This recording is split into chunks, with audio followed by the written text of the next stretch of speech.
শাহরুখ খান।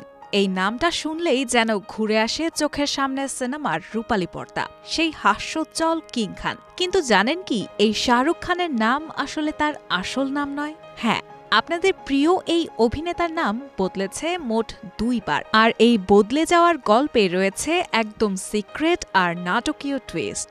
প্রথমেই জানিয়ে রাখি, ছোটবেলায় শাহরুখকে প্রায়ই বন্ধু ও প্রতিবেশীদের হাস্যকর ঠাট্টার শিকার হতে হতো, কারণ তার আসল নাম ছিল আব্দুল রশিদ খান, আর এই নামেই শাহরুখকে পরিচিত হতে হতো, যা তার পছন্দ ছিল না। এই নামের কারণে সে সময় শাহরুখ অনেকবার মজা বা বিদ্রূপের সম্মুখীন হতেন। তাই নিজের ছেলে শাহরুখকে এসব থেকে বাঁচানোর জন্য শাহরুখের বাবা মীর তাজ মোহাম্মদ খান একদিন নাম বদলানোর সিদ্ধান্ত নেন। বাবা তার ছেলের নাম বদলে রাখেন শাহরুখ খান, এবং সেই নামেই শাহরুখ খ্যাতি অর্জন করতে শুরু করেন। এই নামটির মধ্যেই ছিল তার বোন শেহনাজ লালা রুখের নামের সাদৃশ্য।